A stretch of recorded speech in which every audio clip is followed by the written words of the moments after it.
there are a lot of question marks about the energy transition and how much LNG Japan is going to need over the next 20 years. That's a really attractive proposition for a company. And that's why JERA is becoming more nimble and is getting into trading. And you're seeing Tokyo Gas and Osaka Gas follow them with setting up trading desks, large trading desks in Singapore. And so that could be one explanation for it. Welcome to Smarter Markets, a weekly podcast featuring the icons and entrepreneurs of technology, commodities and finance, ranting on the inadequacies of our systems and riffing on ideas for how to solve them. Together, we examine the questions: are we facing a crisis of information or a crisis of trust? And will building smarter markets be the antidote?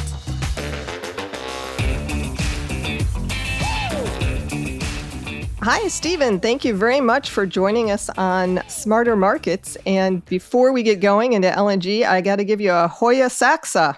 Oh, thank you. Thank you. Yes. I went to Georgetown. When I was there 10 years ago, our basketball team was okay. I don't know how we're doing right now, but I appreciate it. Well, I saw that in your background, and I'm Georgetown alum. I went to Georgetown for my master's in law, called an LLM.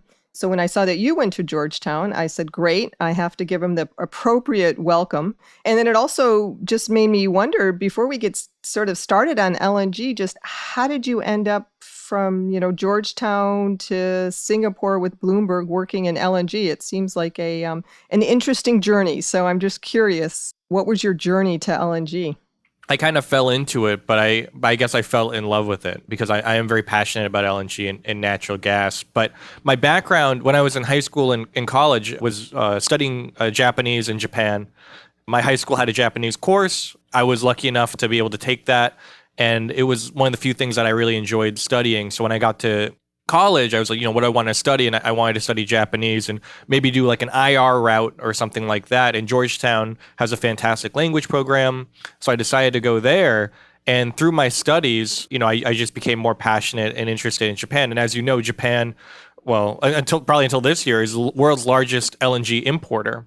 And so when I got a job out of college, I got hired by the Sumitomo Corporation, their U.S. office in Washington, D.C., to look at legislative matters. I was a legislative analyst. And one of the many things that I was looking at was shale gas as well as LNG exports, because Sumitomo had just invested or signed a contract with the Cove Point project in Maryland. And so that was one of the things that I looked at. And as I analyzed this, in college, I never really studied energy. I mean, I think as an undergrad, there are very few opportunities unless you're in Houston or something. Probably even there, nobody really studies energy. You do like engineering. Right. There's very few energy programs around the world.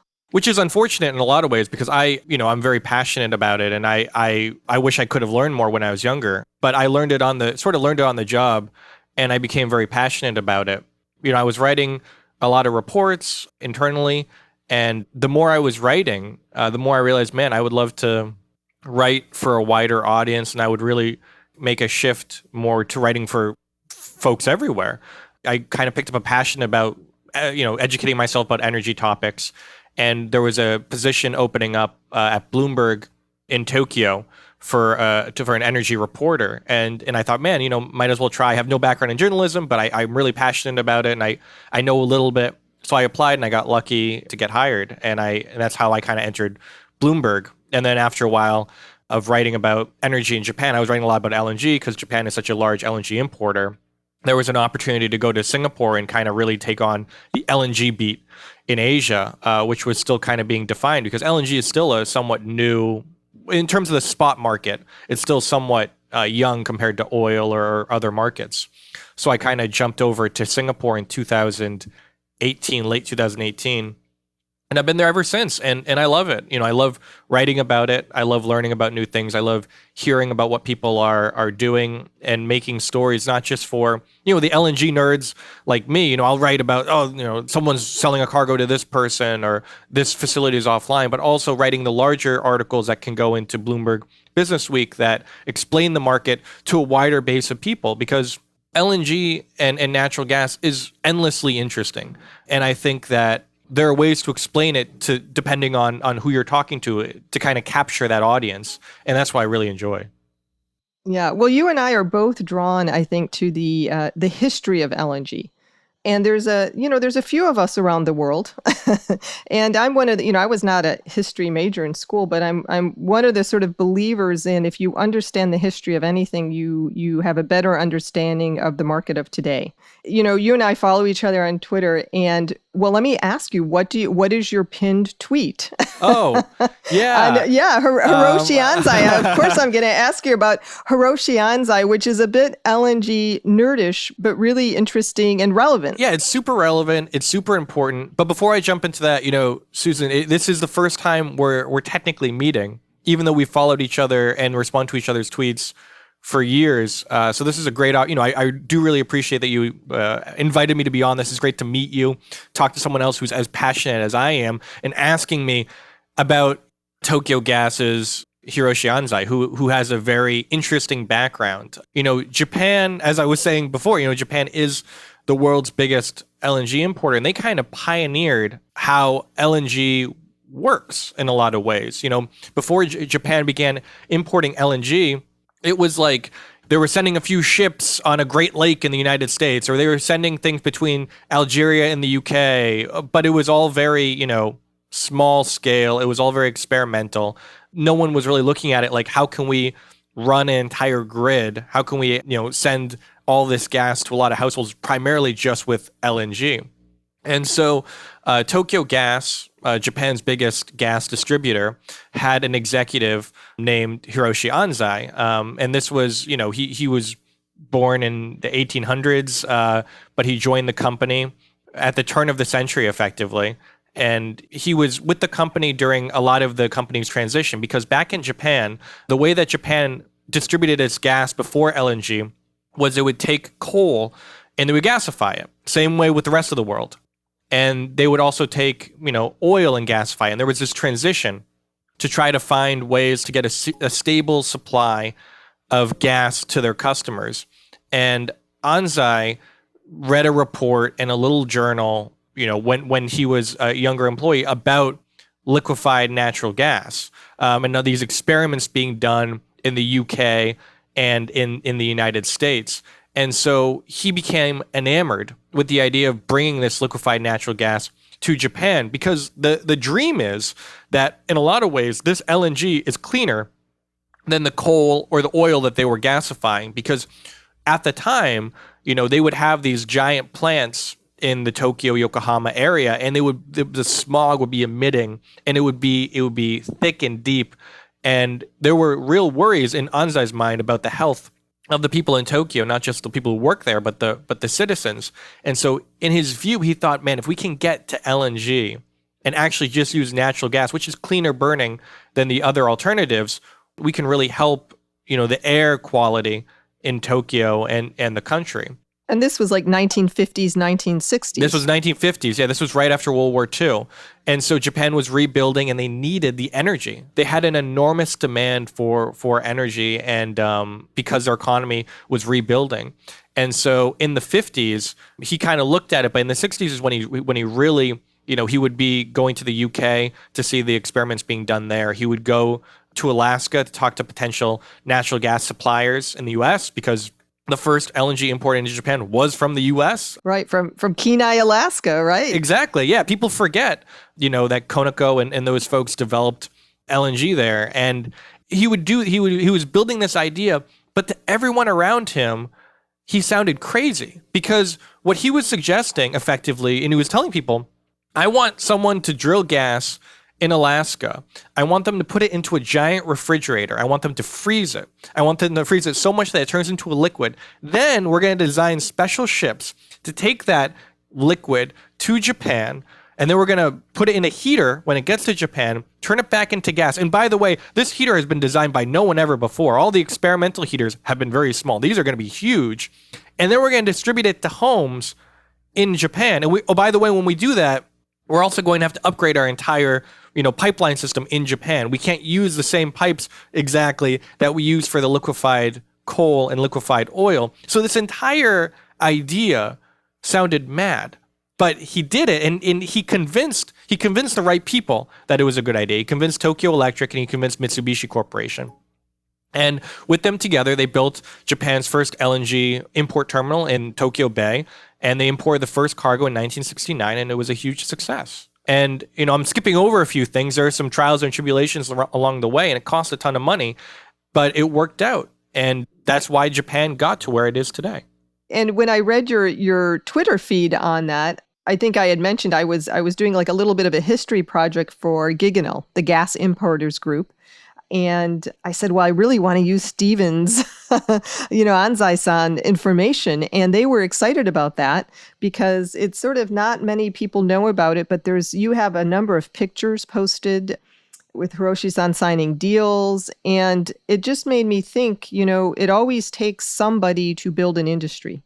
He and the Tokyo Gas and the Japanese utilities really helped build out an industry.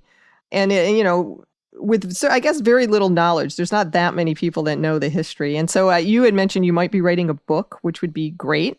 Man, I would love if the natural gas market calmed down, and I would love to just have some free time to write a book. But with prices going to record highs and record lows and all this crazy stuff in between, who has the time? Right, you're gonna have to wait. There'll be a lull. There's always a lull, and so in the downtime, so let's talk about record high prices because that is what's keeping you busy and what's keeping everybody busy and also worried. I suspect the folks in Japan are a little bit worried that this great industry that was built, 40, 50 years ago is now looking very expensive. Of course, LNG has always been inexpensive. It's never really been inexpensive other than, pre-COVID or, COVID when we had massive sort of demand destruction, spot prices were cheap. So let's talk about some of the pricing issues and what are you seeing from over in Asia? What are the issues in Asia? What are the concerns? Where do you think prices are going to end up? Are we going to have these high prices going into 2022? Those are some really good questions. And I do want to preface this, everything that I know, I'm just parroting what the experts, what the analysts, what the traders are telling me. I'm no analyst, so I can't make predictions on prices, but I can tell you what people are telling me. And the reason why we are where we are today is for a number of different reasons. And in a lot of ways, it's a bit of a perfect storm of why prices are so high. There was, as you said, there are lulls. There was a lull in investment in new LNG export terminals because prices were low. And, there are cycles. So there was a lack of new supply that's coming on right about between now and when Qatar has its mega trains coming online in 2026, 2027 and beyond. And then on top of that, we had the rebound from COVID. And so with the lack of supply and the booming demand and quite frankly, the enormous demand growth out of China, those things combined create a really tight market. And on top of that, you have some delays for major projects. I think some folks maybe a few years ago expected Nord Stream 2 to be online by now for this winter. Or, there are a number of other things. There are some issues in Norway. There are some problems in Malaysia. Indonesia has some issues. But all those sort of small things are adding up on top of each other. And that's how we got this price spike. And I think for this winter, I think the situation in Asia is going to be challenging. But in a lot of ways, last winter might have been, could have potentially been worse. So last winter was tough for Asia. There was a spike in cold and the supply and demand issues were already kind of starting to show their head. And so because of that, you saw JKM's prices spike to a record high. Now, we've grown higher than that spike from January, but the utilities weren't prepared in January 2021. Japanese utilities, Chinese, and to some extent the Korean utilities all were caught short with LNG. They were kind of lulled over 2020 when demand was very low because of COVID. Prices fell to a record low. They only prepared their LNG supplies and their spot buying to a certain extent. When the cold hit, and demand was high and there wasn't LNG, that's when people got really desperate. So because of that, I think a lot of Asian utilities this year have prepared more than they normally would have. So the Chinese have been out in the market buying a ton. You've got the Japanese utilities who prepared quite a lot. They're sitting on inventories of LNG that are the highest level in at least 5 years for this time of year. The Korean utilities have also bought a lot. Okay. And I assume you when you say high, it's in storage. Yes, there's storage. And you do have to remember that storage in Japan is much smaller, the capacity, than the storage in Europe. And so that all being said, they bought the cargoes ahead of time as well, and they say they're prepared. Now, if there is a cold snap, if weather is cold, that can all be drained very quickly. If they have to go back into the spot market, there might not be cargoes available for them to buy, depending on the time of year or how much Europe is buying.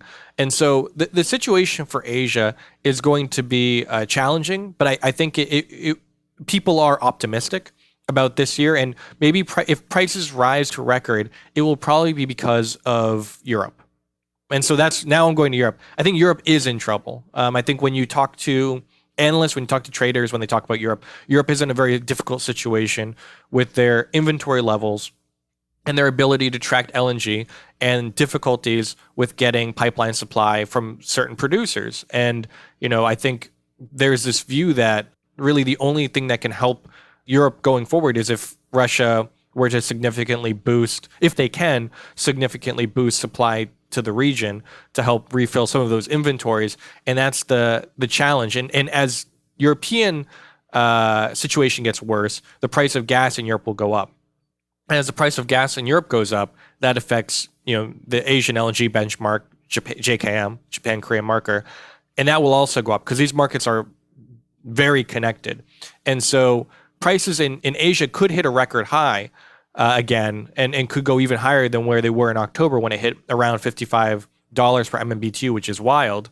But that will, I think the analysts and traders all think that could be mostly driven by Europe. So everyone's really watching Europe. So let me ask you a few questions about Europe, so Europe does have a lot of LNG storage. Europe has a lot of natural gas storage. They've got enormous caverns underground, and they fill those with gas. And the benefit of Europe is everything's kind of all connected, right? So each country has their own large storage, and they're a much more they've used a lot of pipeline gas, and they have a lot of pipeline connection.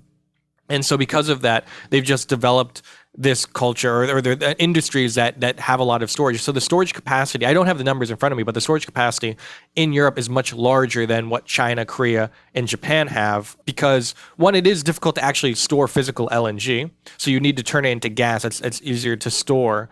But just because of the nature of the LNG industry, where it wasn't much of a spot market until recently, these people would always be like, okay, well, we're always going to get our shipment on June 1st, on July and August. We're always going to get our shipments because we're just doing bilateral contracts for most of our LNG. There was really no worry about having inventories that were larger than maybe a few weeks because they knew there would be a steady supply of LNG coming in. But as the LNG market turns more global and the spot market expands, suddenly Japan is competing with Brazil or Argentina for LNG. And that becomes a problem because then there's less spot supply and Japan needs to fill that little bit of gap with some spot and it becomes expensive. So, but what's sort of puzzling to me is with Europe, well, there's a lot of puzzling things, I think, with Europe.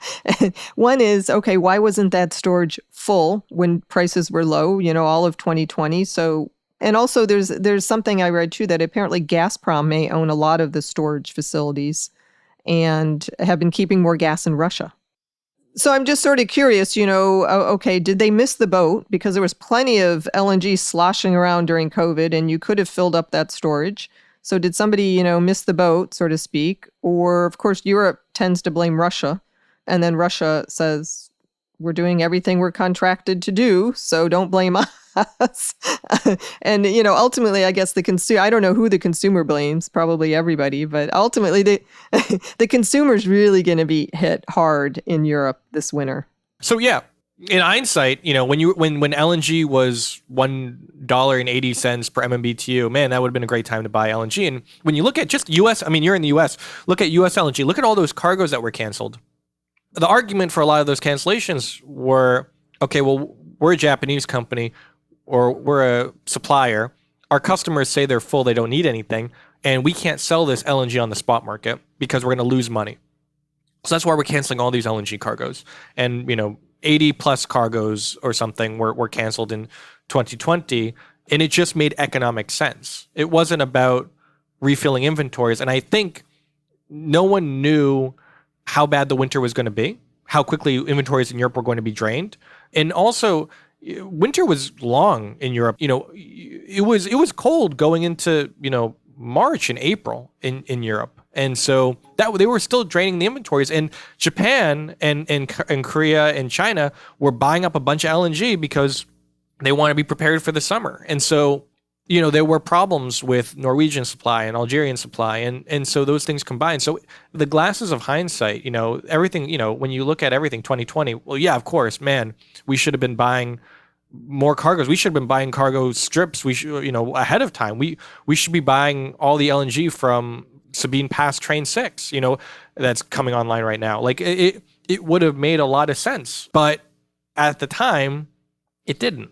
That's just how these things work. That's just how these pandemics work. It's how these pandemics work. Well, I think people were not prepared, right? I do look back and I wonder, like, what did people do during the pandemic? Because some people were very prolific and wrote books and got in shape. And then I think policy leaders were overwhelmed with managing COVID and somebody forgot to buy gas.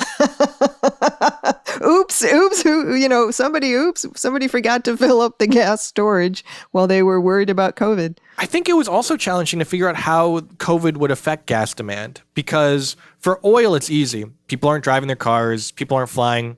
Oil demand's low. And you saw WTI briefly hit negative because their inventories were full in the US. So for gas, I think a lot of people thought, oh, well, gas demand is going to fall because industries won't be producing as much, or, people won't be going to the office. But then there was this, double heating where where the offices were kind of open and people were, heating their homes, and demand was more resilient than everyone expected. So it was a unique experience. And I think it's, you can't really blame the people who aren't prepared now, because no one really knows. And a lot of the times the suppliers at some points were struggling with maintenance issues as well, as they were having difficulties getting people to maintain their facilities because of COVID restraints. And then the Panama Canal happened and there were some delays there as well. So it's a very complicated issue. But I think because of that, Asia took that very seriously. And that's why they pay so much more for their LNG than Europe is able to. Right. Because for Asia, going, back to sort of early days, security of supply. I mean, I can't even count on my hand how many times in 10 years ago when I would attend conferences, security of supply was, a topic at every LNG event. Security of supply. And another way to look at security of supply is Japan historically paid up, and they signed long-term contracts, and they paid a premium price because they absolutely needed the gas, and that was it. There weren't a whole lot of other choices. So there was a recent deal that JERA announced that kind of reminds me in some ways of some old times, which is they said they wouldn't renew one of their long-term deals with Qatar Gas. But they said, don't worry, don't make too much of this. They now have a 25+% stake in Freeport. So I'm assuming they think they can just get offtake from Freeport to kind of replace that. And that struck me as sort of a diversity of supply, also security of supply kind of deal. And I'm just curious what your take on it is. And do you think if we'll see more deals like this? Because I think a lot of Japanese contracts are rolling off, if I'm not correct. That is interesting, because JERA is unlike any other Japanese utility in the sense that they have a very large trading desk and they have a lot of supply that they can play with. And so when you talk to the analysts and they say, why would JERA, who needs a lot of LNG, why would they possibly want to get off of the Qatar contract? That could be relatively cheap. Qatar is offering really low slope. And you kind of have to look at JERA more like a trading house now, because JERA GM in Singapore is becoming more active, and Qatar supply doesn't have much flexibility. Yeah, you could divert a cargo here or there, but Qatar basically controls their supply. And if you need a cargo to go somewhere, Qatar is helping you do that. When you're getting supply from the United States, you just bring your ship there and you can bring it anywhere you want. And that's what, JERA said in their press conference after they announced the deal for Freeport. They said, we can bring that LNG to Europe and we can bring that LNG to Japan. And in the world where there are a lot of question marks about the energy transition and how much LNG Japan is going to need over the next 20 years, that's a really attractive proposition for a company. And that's why JERA is becoming more nimble and it is getting into trading. And you're seeing Tokyo Gas and Osaka Gas follow them with setting up trading desks, large trading desks in Singapore. And so that could be one explanation for it. We just actually published a story about 20 minutes before this started. I wrote a story about how even though COP26 happened just a few weeks ago, the Japanese government has been going around talking to utilities as well as other trading houses and refiners to tell them to slow down their move away from fossil fuels. And they're even encouraging them to invest in oil and gas projects because of this security of supply. They're worried that what happened over the last year with the supply shortage, while they think that they're going to be fine for this winter, this could happen again and again and again because people aren't investing enough in gas. And when you look at the trading houses, I started my career at Sumitomo Corporation. They're out of shale gas. They were the first Japanese company to come into the United States and invest in US shale. Now they're out because they see the writing on the wall and they think their investors are pressuring them to get away from fossil fuels and look into new areas. And that's not just Sumitomo, it's Marubeni. They're getting out of offshore oil. It's all these trading houses. And so as that happens, according to our article, there are some warning signs in the Japanese government saying, man, maybe we should boost our investments. We shouldn't be doing this so quickly. So they're quietly urging them to do that. That'll be, welcome news to a lot of our listeners, especially from the U.S., because there is a third wave of U.S. LNG that's, in the pipeline. But it's interesting, and it definitely one of the themes we've had sort of on the podcast is, the energy transition. And it's not, energy transitions are not fast. They historically have never been fast because energy's in a way slow moving, and it takes billions of dollars of investment, and everybody wants to recoup their investment, so the infrastructure is on the ground for decades.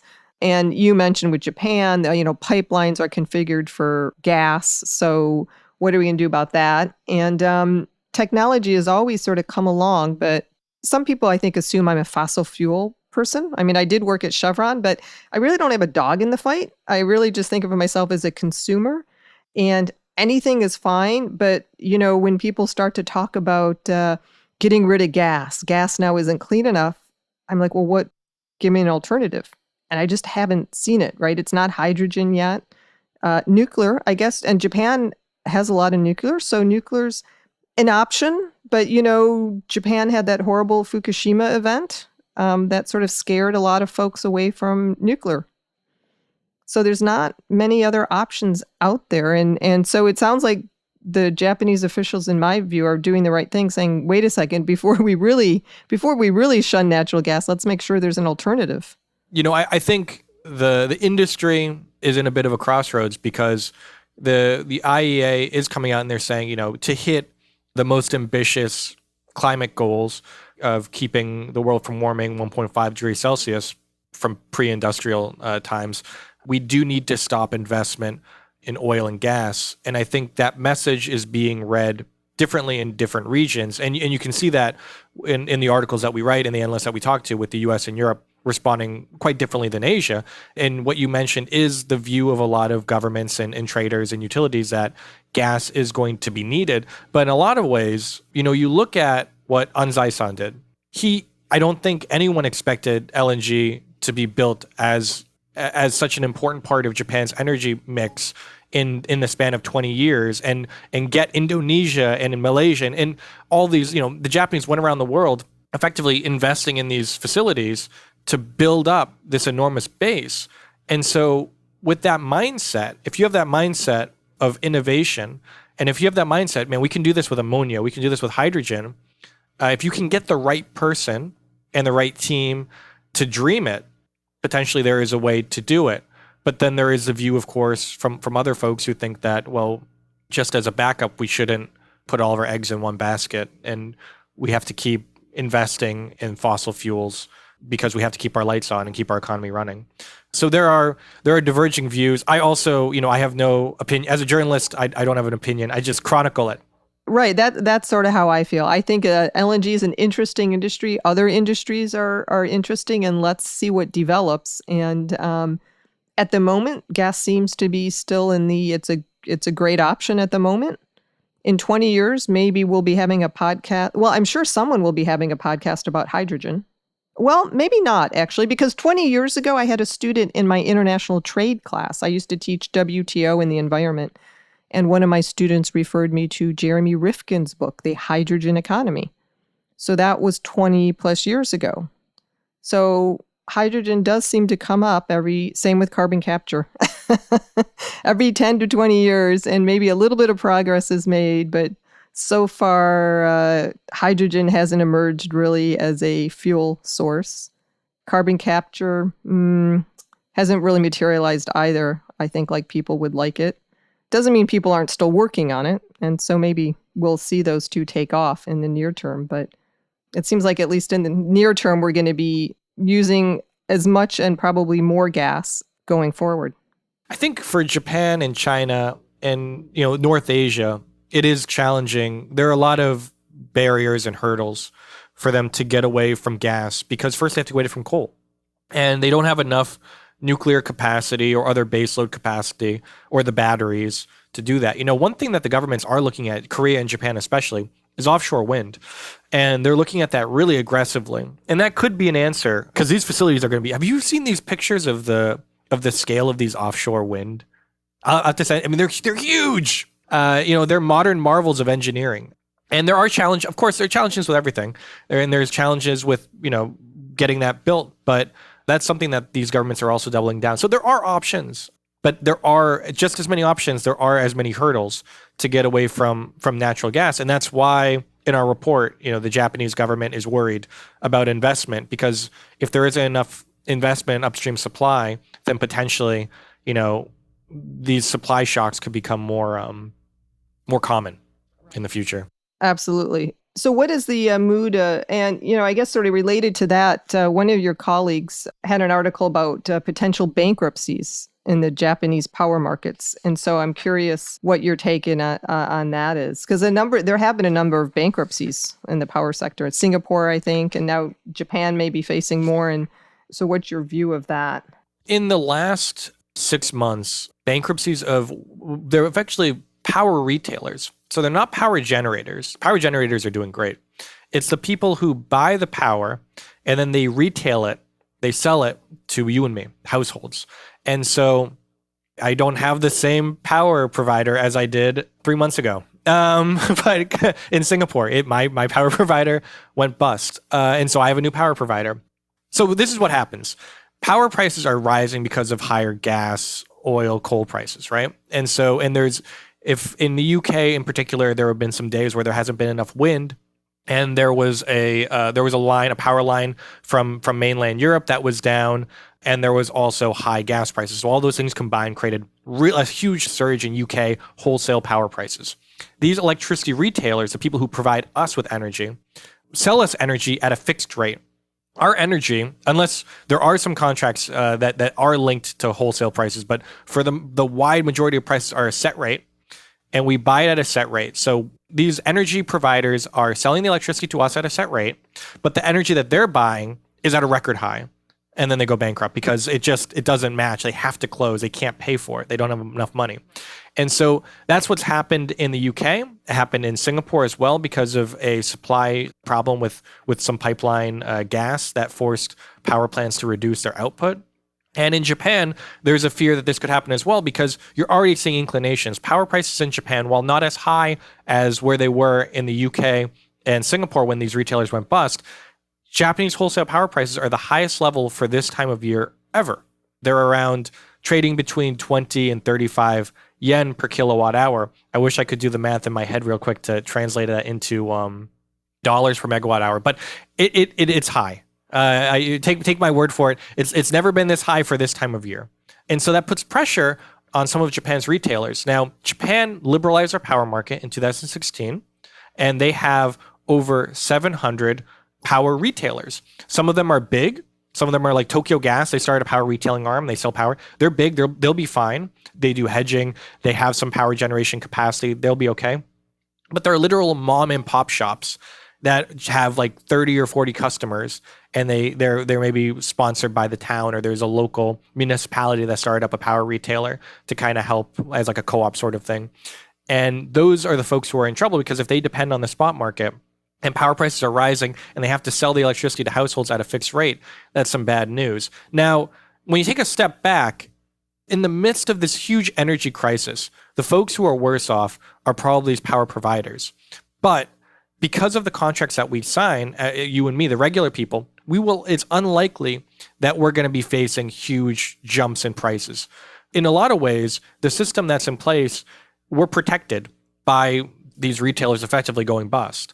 And so what happens is someone else has to take on these, there are regulations in the countries that when the retailer goes bust, someone else will take on the contracts, and usually the terms of the contracts have to change, but you're never going to be paying as high as these record high rates. You're going to be paying a little bit more. So it will increase the price for households, but I guess the silver lining is it's nice that there's a system in place where, regular consumers aren't getting price gouged by what's happening. So, all right. So that's, I guess, a speck of good news for consumers. And then I assume the government will backstop. Somebody will backstop if every little mom and pop utility, provider went bankrupt, somebody hopefully will backstop that. I think the government would have to. It might not be so much the government, but it might be, TEPCO might just take over all those customers. Right. Somebody would probably step in. So that is, I guess, some good news for consumers. And maybe the same, it sounds like it's similar in Europe too. To a degree, yeah. At least in Japan and Singapore, that's how it works. Yeah, there are some folks who their power bills are linked to wholesale prices, and they are going to be burned. But that's very, very rare in Japan. Very rare. So this is sort of, we talked a lot about, what's going on now. And what are you thinking about for 2022? What's your view ahead for 2022? I'm going to cop out and say I think it's just a lot more uncertainty. There are a lot of question marks for 2022. I don't have the crystal ball to say what's going to happen, but I think a few things to watch. When I talk to analysts and when I talk to people, the few things that you want to watch is, where's Chinese growth? I think a lot of China will become the world's biggest LNG importer this year. They're on track to do that, overtake Japan this year. And Now, officially for good, because China did emerge as the world's largest, but, I still give it to Japan, but maybe China officially now will, on an ongoing basis be the world's largest importer. So far, according to Bloomberg ship tracking data, China has imported so far this year 71 million tons of LNG. Japan has imported 66.4. So they're neck and neck, but I think we've got how many days left? We've got about 29 days left in the year. I think it's going to be tough for Japan to overtake China.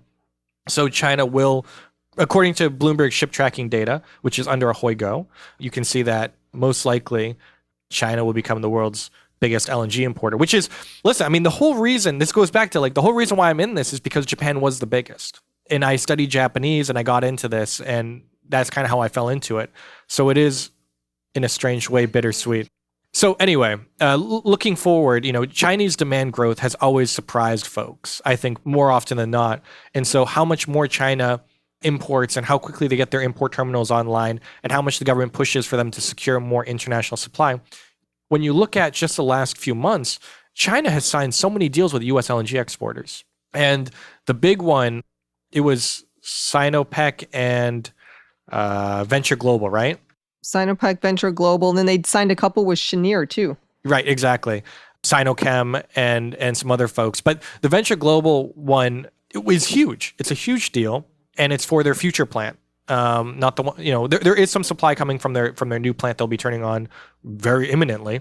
Then their next plant, the name also escapes me. Plaquemines. So Venture Global, their first is the Calcasieu Pass, and then they have Plaquemines. Yeah, so Plaquemines is the one that, Sinopec bought a bunch from. So anyway, I think the world is always getting surprised by how much China needs LNG and how much they're willing to buy. And so I think one thing to watch in 2022 is how much their demand grows. Another thing to watch, of course, is the startup of Nord Stream 2. Now, whether Russia has said that they can supply gas to Europe via their other pipelines, but I think there is market sentiment that when Nord Stream 2 comes online, a lot of the fears about shortages in Europe will dissipate and they will, to a degree, subside. So, when we talk to analysts, when we talk to traders, people say that when Nord Stream 2 starts flowing, you're probably going to see gas prices fall pretty significantly.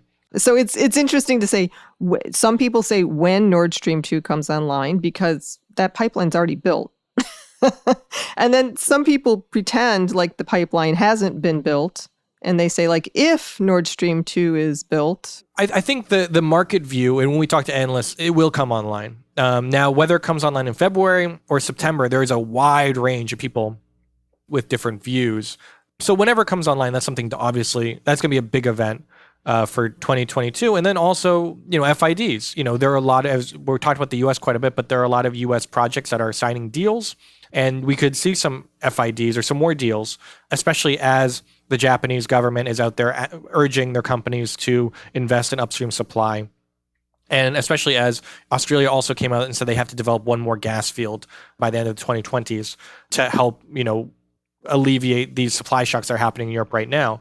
And so there is probably going to be more investment next year and to watch the degree of how much. So I guess to round that up, watch China, watch Russia, and watch FIDs are the big three that I'm kind of monitoring at the moment. What about you? What one big one? Well, I'm also, because I'm in the U.S. and so many people get excited about more U.S. LNG projects. So always watching for FIDs, and went back, 2019 was a record year for LNG FIDs. And I just wrote a paper for the upcoming World Petroleum Congress. And anyway, so in this paper, I went back. So 2019, record year for LNG FIDs. 2020 was supposed to be a great year, then was derailed by COVID. 2021, not such a great year, but maybe 2022. So maybe another wave of US LNG. Just recently, Exxon said they might invest $18 billion into Papua New Guinea, which took me by surprise because it hasn't, PNG hasn't really been on my radar lately, but Exxon said they might invest more into Papua New Guinea. So always new projects are exciting. And then I sort of like to see the industry grow. So I'm looking for new importers. With Vietnam, I think expected to be an importer in 2022. And I've been to Vietnam, and there's pre-COVID was a big drive, I think, to bring in more gas because they need something. And so gas seemed like a pretty good fit for Vietnam. So I'm looking to see what Vietnam does in 2022 and how big of an importer they could be. I think potentially they could be a pretty sizable importer for the region. Yeah, they have enormous power demand growth outlook. So they're going to need something to power that. Right. And a big producer, like they produce a lot of goods. But again, a lot of this was pre-COVID. So I'm also still watching COVID because, if we have another wave of COVID and lockdowns, in a way, it sort of kicks the can down the road a bit. Yeah, it's really unfortunate because we're just getting back to, because so many of these deals are about personal relationships and seeing people face to face. And we were just getting back to that, when there's a gas conference in Rome right now, which neither of us are at, unfortunately. But, if all that kind of dissipates again, that could potentially derail progress. Well, it just, it creates more unknowns. So I don't know. I think there's a lot of positive things to look forward to in 2022 for gas markets for decades. Again, we touched on the energy transition. And when I first started doing the podcast series, there was a whole lot of talk about COP26 and net zero. And net zero was looking for net zero was looking like nothing's going to happen for oil and gas. And what I'm hearing from you is that's not really true. In fact, maybe these high prices, if there's been anything good for the oil and gas industry, high prices tends to bring on more investment. Tends to encourage folks to make more investments and realize that maybe we're going to be a little bit short, so we better make some new investments. You could see that, but at the same time, I do want to preface this with the giants, the Shells, the BPs, Exxons. I think in Total, I think there is a shift from those. They are getting a shift from their shareholders. They're also looking at the future. And while Japan and other countries, the officials might want to push investment, they might not have enough push to get the trading houses or to get the utilities to actually act. Because there is, one thing towards wanting the industry to do something, and then there's nothing but the industry saying, well, our shareholders want us to do something else. So there is going to be this interesting dynamic. I'm curious to see what happens. As you point out, this is a bit unusual in that high prices haven't spurred a whole lot of upstream. And you are hearing more about capital discipline and the big companies saying, well, we've got to, in essence, pay back our shareholders for all those really kind of weak shale gas years. Right? I mean, it turns out a U.S. shale industry was built on a huge pile of debt. And there's a little bit of payback, I think, coming now. And so I don't know how long that's going to last. Maybe into 2022, maybe 2023. So we'll see. So remains to be seen. A lot of open issues. Are there any issues that I've missed that we should talk about? Oh, you hit the gambit. I think those are some really great ones. I think one thing to watch is the methane, the crackdown on methane. I find it really interesting how 5 or 6 years ago, I feel like no one was talking about methane, or it was a very smaller group, but now all companies and you're even seeing, some producer come out and say, we're going to measure our methane releases, and potentially, buyers are even saying, we don't want to buy LNG that have a lot of methane, associated methane emissions. And my colleagues at Bloomberg have done a fantastic job tracking methane emissions with satellites. All of that combined, I think there's going to be a really big look, because when you burn gas is cleaner burning than coal or oil. But there are fears that, depending on how the gas is produced, and if there's a lot of methane emissions, it could be just as dirty. So for the industry to keep its, cleanest fossil fuel badge, I think we're going to see a larger effort to tackle methane emissions, and you're already seeing it. So that's also something that I find very fascinating, and just something to keep on everyone's radar going forward. I'm glad you brought that up, because I did have a question to ask you about methane emissions. And you're right, it's very much in focus. And a number of groups have recently released new data on methane emissions. So Giganol, the gas importers group, launched a framework for greenhouse gas emissions to try to come up with some framework for reporting and some framework for offsetting emissions for certain cargoes. So that effort is underway. Cheniere has cargo tags coming in 2022. It's not clear to me what the cargo tags will look like. And so since you sit in the region with mostly buyers, do you think buyers are willing to pay a premium for, greener gas? I think to buy a premium for greener gas, I think they will if they're customers. So if Tokyo Gas buys LNG and there are tags with it that say that it was produced from cleaner sources, and they're able to prove that legitimately, and New Otani Hotel in Tokyo wants to buy that gas from them to say the same thing, then yes, I think Japan will keep doing it. It's not just about the import. It's not just about JERA, Tokyo Gas. It's literally down to the actual consumers that matters. So if there is a push within industries, within consuming nations to buy that, then I think it will work. But just efforts by the buyers themselves, or like Tokyo Gas, or those middlemen in a lot of ways, or by the government, I think it could lag, because in these highly competitive industries, every cent tends to count. And what you're seeing in Japan, at least, is there are a lot of so-called carbon neutral LNG cargoes being delivered. And we can do a whole nother podcast on whether or not these shipments should be called carbon neutral.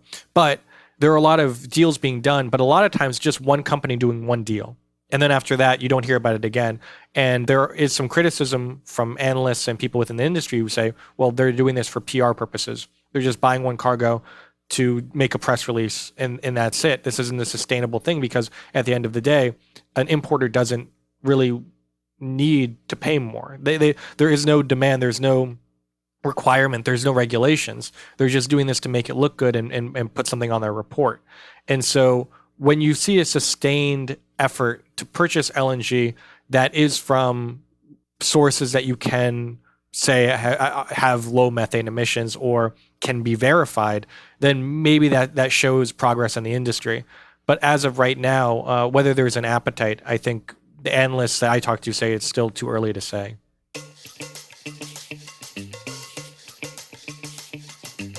That concludes this week's episode of Smarter Markets. For free episode transcripts, visit smartermarketspod.com. Smarter Markets is 100% listener-driven, so please help more people discover the podcast by leaving a review on Apple Podcast or your favorite podcast platform. Smarter Markets is presented for informational and entertainment purposes only. The information presented on Smarter Markets should not be construed as investment advice. Always consult a licensed investment professional before making investment decisions. The views and opinions expressed on Smarter Markets are those of the participants and do not necessarily reflect those of the show's hosts or sponsors. Smarter Markets, its producers, sponsors, and hosts, Eric Townsend and Abex Technologies, shall not be liable for losses resulting from investment decisions based on information or viewpoints presented on Smarter Markets.